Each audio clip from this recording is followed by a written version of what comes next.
Welcome to today's Explainer. Get excited because we're jumping right into the incredible story of a guy named Elijah and what happens when you have to wait a really, really long time for something. Have you ever asked for something and had to wait a really long time for it? You know the feeling. Like waiting for your birthday or a fun vacation, or even just waiting for a friend to text you back. Waiting can feel just agonizing, right? Well, today's story is about waiting for something way, way bigger than a birthday present. Section 1, the big 3-year drought. All right, so our story kicks off thousands of years ago with a prophet named Elijah and a totally massive, life-threatening problem with the weather. 3.5. This number right here is absolutely crucial. 3.5 years. That's exactly how long it had been since a single drop of rain fell from the sky. Imagine that.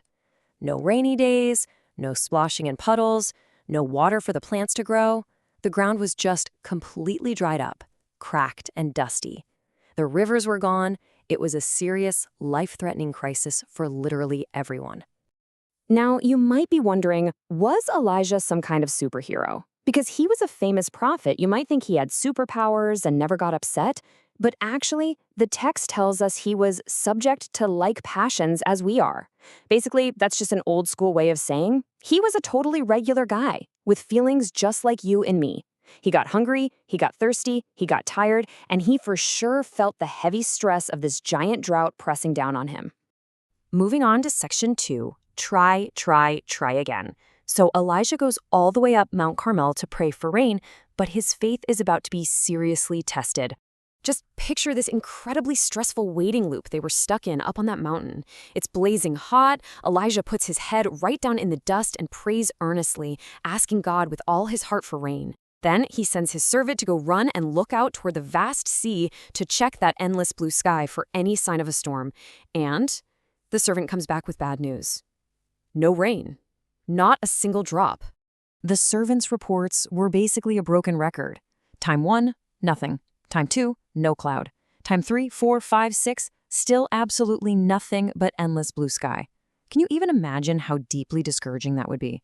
You're hot, you're exhausted, and nothing is happening. Most of us would have just thrown in the towel after the second or third try, right? We'd be like, okay, well, I guess God isn't listening today. But not Elijah.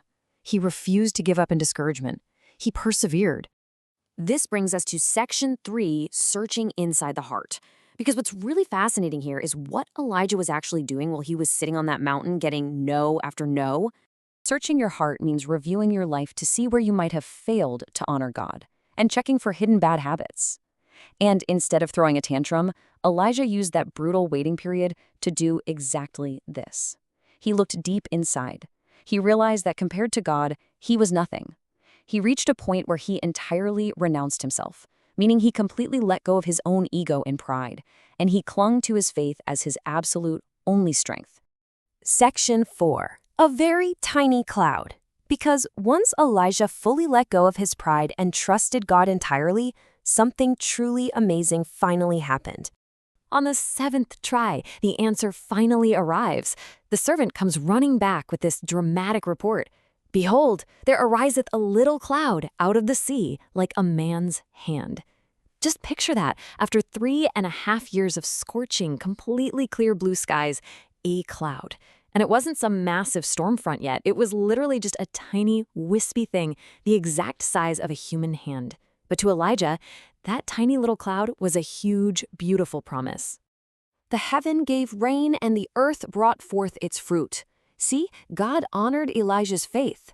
That little hand-sized cloud grew. The sky quickly turned pitch black with wind and clouds. The heavens opened up and it poured.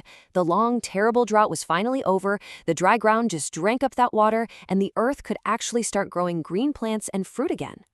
Which naturally leads us to section 5. Why does God wait? It's a huge question, right? Why doesn't God just answer our prayers the very first time we ask him for something? Well, to understand this, let's compare what it means if God answered instantly over there on the left side versus when God makes us wait on the right side. If God answered instantly every single time, we might just take it entirely for granted. We'd start thinking we have a right to his blessings, kind of treating God like a cosmic vending machine. Pop a prayer in, get a blessing out. Instead of taking the time to search our hearts for bad habits or hidden mistakes, we'd become careless. we would completely fail to realize how much we actually depend on Him for every single thing. But when God makes us wait, that is actually a hidden gift. That waiting period forces us to slow down. We search our hearts. We learn that we really do depend on Him. And the most beautiful part, our interests become interwoven with His interests. That means what we want starts to perfectly match up with what God wants. And when our desires align like that, He can safely give us the blessing. Section 6, Giving God the Glory. Now, the absolute crucial point here is how we react when that answer finally does arrive. God alone is worthy to be glorified. Remember how Elijah spent his waiting time realizing he was nothing and God was everything? He humbled himself, which is the very condition upon which God hears prayer. So when that glorious rain finally crashed down, Elijah wasn't strutting around saying, "Look what I did! I'm the best prophet ever!" No way. He refused to take a single drop of the credit. He rendered all the praise straight back to God.